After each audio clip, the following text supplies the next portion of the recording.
প্রতিটা রুহু, প্রতিটা মানুষ মালাকুল মাউতকে দেখতে পায়। আপনিও দেখবেন, আমিও দেখব।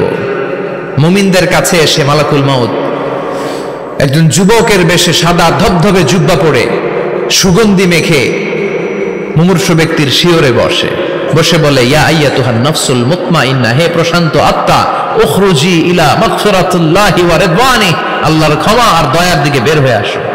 বলা মাত্রই মুমিনের আত্মাটা স্মুথলি বের হয়ে আসে। কাফান মিন আকফানিল জান্নাহ, হানুত মিন হানুতিল জান্নাহ, জান্নাত থেকে আনা সুগন্ধি কাফনের মধ্যে পেঁচিয়ে তিনি রূহটাকে নিয়ে ইল্লিনে চলে যায়। সরাসরি দেখে মালাকুল মাউতকে।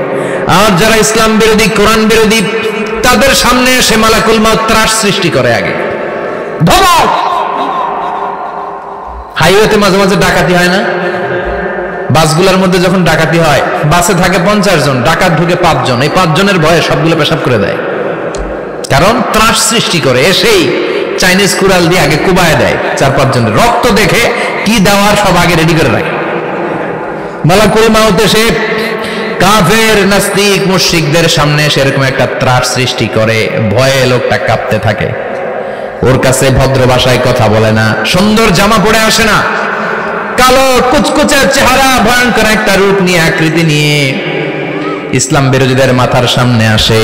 দুর্গন্ধযুক্ত চেহারার দেহ নিয়ে ধমক দিয়ে বলে, ও পাপাত্তা, ইয়া আইয়াতুহান নাফসুল খাবিসা উখরুজি ইলা গাদাবিল্লাহ, হে পাপাত্তা, আল্লাহর রাগ, ক্রোধ আর গজবের দিকে বের হয়ে আয়। মুমিনের আত্মা বলার সাথে সাথে যেমনি মুমিনের দেহ থেকে বের হয়ে জান্নাতি কাফনের ভেতরে ঢুকে, কাফেরদের আত্মাও কি এরকম তাড়াতাড়ি বেরোতে চায় নাকি? কাফেরদের আত্মা বেরোতে চায় না। ডানে দৌড়, বায়ে দৌড়, সামনে দৌড়, পেছনে দৌড়, আহা, দৌড়াদৌড়ি করে। মালাকুল মাউত এটাকে টেনে হিচড়ে, একটা জীবিত ছাগলকে জবাই না করে তার চামড়া উল্টার দিকে টেনে হিচড়ে বের করলে ছাগলটা যত কষ্ট পায়, এর চেয়ে কমসে কম 70 গুণ বেশি কষ্ট দিয়ে কাফের, মুশরিক আর গাদ্দারদের রূহ কবজ করা হয়। আল্লাহ, এই পরিস্থিতি থেকে তুমি আমাদের বাঁচাও। মুমিনদের রূহ যেমনি কবজ হয়, ওইভাবে রূহ কবজের ব্যবস্থা করে দিও। ইমানের মৃত্যু নসিব করে দিও, শাহিদি মৃত্যু নসিব করে দিও। আমাকে শহীদ করে সেই মিছিলে শামিল করে নিও, যে মিছিলের নেতা মীর হামজা, খোবায়েবে খাব্বাব, আল্লাহর কাছে ছিল অতি প্রিয়, শামিল করে নিও। আমাকে শহীদ করে সেই মিছিলে শামিল করে নিও। পড়েন আমিন। আরো জোরে পড়েন আমিন। তার মানে বিমান দুর্ঘটনায় হোক, কিংবা লঞ্চ ডুবিতে হোক, কিংবা আগুনে পড়ে হোক, কিংবা আত্মঘাতী হামলায় হোক, যে যেখানেই মারা যায়, কবরের 3টা প্রশ্ন তার জন্য আছে না নাই? ইসলাম বিরোধীদের জন্য প্রশ্ন 3টা, আপনারা যারা মুমিন তাদের জন্য 4টা, আপনাদের জন্য একটা বেশি। আলহামদুলিল্লাহ কোন? কবরে এসে প্রথম প্রশ্ন করবে মুনকার নাকির যখন চলে আসবে, 40 কদম যখন আত্মীয় স্বজনরা লাশটাকে কবরের মধ্যে দিয়ে 40 কদম চলে যায়, তখনই ফেরেশতা চলে আসে। আহা, শেষ, সব শেষ। এসেই পরীক্ষা শুরু। মার রব্বুক, তোর রবের নাম কি? চিল্লায় বলেন, আমাদের রবের নাম কি? আমরা বলবো রব্বি আল্লাহ, আল্লাহ আমারে রব। দমে দমে তনু মনে তারি অনুভব। পড়েন, আল্লাহ আমারে রব। তোমার দুনিয়াতে আমি যেদিকে তাকাই, অথই নিয়ামতে ডুবে আছি সবাই। পাখপাখালির গানে শুনি তসবিহ কলরব, তসবিহ কলরব, আল্লাহ আমারে রব। প্রথম প্রশ্ন, তোমার রব কে? আমরা বলবো আমাদের রব আল্লাহ। দ্বিতীয় প্রশ্ন, ওমা দীনু, তোমার ধর্মের নাম কি? আমরা কি বলবো? তৃতীয় প্রশ্ন, বিশ্বনবীর চেহারা দেখিয়ে বলা হবে আতারিফু হাদার রাজুল, এই লোকটারে চিনো নাকি? আমরা বলবো চিনি, আমাদের প্রাণের নবী, ঠিক কি না? চাঁদের চেয়ে সুন্দর তুমি নবী আমার কমলিহিওয়ালা, দু জাহানের বাদশাহ তুমি প্যারা নবী সাল্লে আলা, চাঁদের চেয়ে সুন্দর তুমি নবী আমার কমলিহিওয়ালা, ঠিক কি না? তিনটা প্রশ্নের যথাযথ উত্তর যখন দিয়ে দিলেন, আপনার জন্য অতিরিক্ত আরেকটা প্রশ্ন করা হবে, ওয়ামা ইলমুক, তোমার নলেজ কি? তিনটা প্রশ্নের উত্তর যে তুমি করতে পারলা, কিভাবে পারলা, কেমনে জানলা? নকল করে বলছো নাকি জেনে বুঝে আসছো? নকল হয় না? এখন তো পরীক্ষা চলতেছে বোধহয়। কি পরীক্ষা? এসএসসি পরীক্ষা। নকল হয়? কৃষ্ণপুরে নকল নাই না? এখন মনে হয় এগুলো একটু কমছে। একটা সময় ছিল অনেক নকল হইতো। পাঞ্জাবের ভিতরে নকল, পকেটে নকল, টুপির ভিতরে নকল, মৌজার ভিতরেও নকল, এমনকি মেয়েরাও নকল করে পরীক্ষার হলে আসে না নাই? স্কেলের মধ্যে লিখে নিয়ে যায়, হাতের মধ্যে লিখে নিয়ে যায়, ওড়নায় লিখে নিয়ে যায়, কাপড়ে লিখে নিয়ে যায়, আসে না নাই? ফেরেশতারা বলবে নকল করছো নাকি? কেমনে জানলা? তিনটা প্রশ্নের উত্তর তুমি কেমনে বললা? আল্লাহ তোমার রব, ইসলাম তোমার ধর্ম, এই লোকটা বিশ্বনবী, কেমনে চিনলা? আপনাকে তখন বলতে হবে আমি কোরআন থেকে শিখেছি, আমি হাদিস থেকে শিখেছি, আমি ইসলাম জেনে বুঝে মেনেছি, আমি আন্দাজে কোথাও ঘুরি নাই। চিল্লা এখন ঠিক কিনা? আপনাকে বলতে হবে। এজন্য শিখতে হবে, প্রতিনিয়ত ইসলাম সম্পর্কে জানতে হবে, আখের গোছাতে হবে, জীবনটাকে আলোকিত করতে হবে। চিল্লায় বলেন ঠিক কিনা?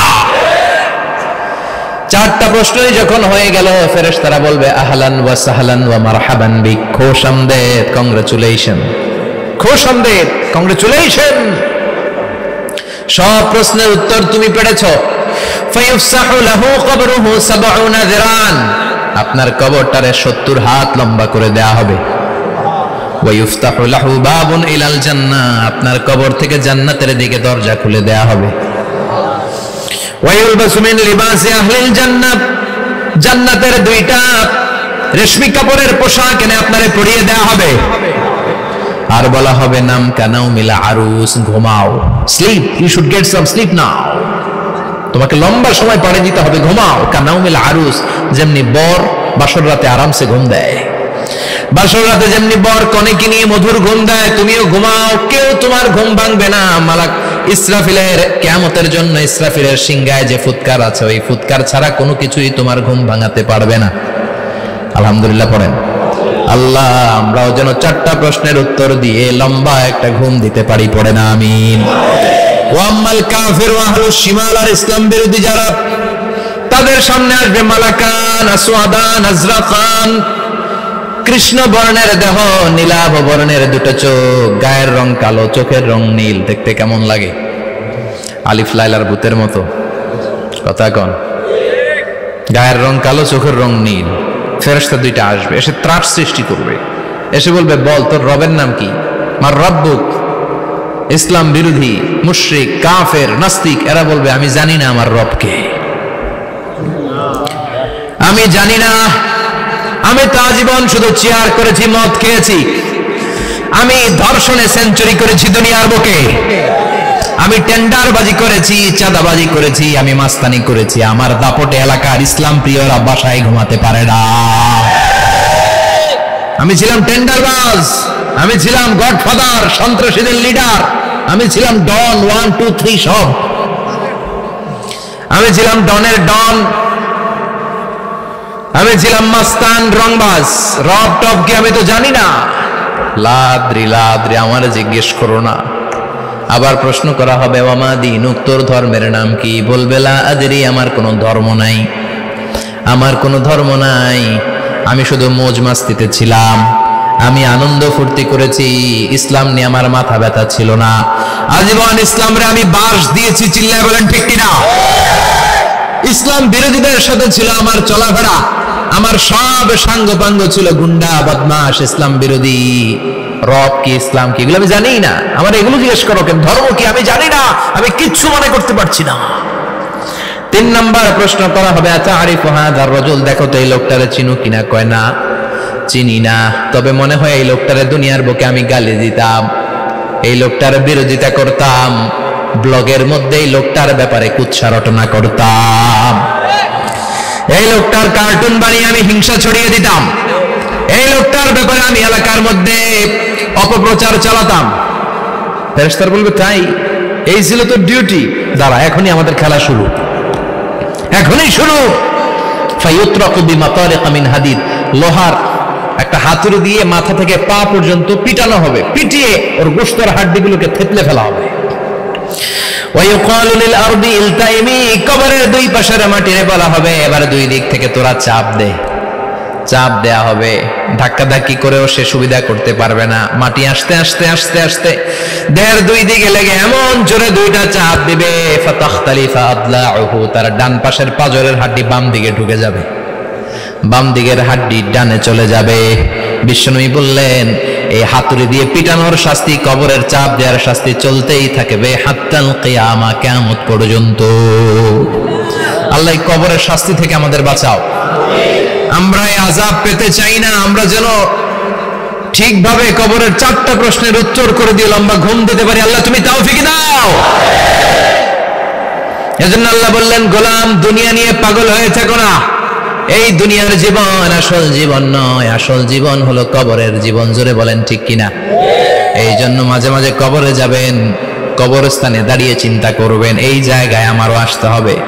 দিন যাবে, রাত আসবে, বৃষ্টি হবে, শীত আসবে, কেউ আমার দেখতে আসবে না। একা থাকতে হবে, একা, বড় একা, অন্ধকার, বড়ই অন্ধকার।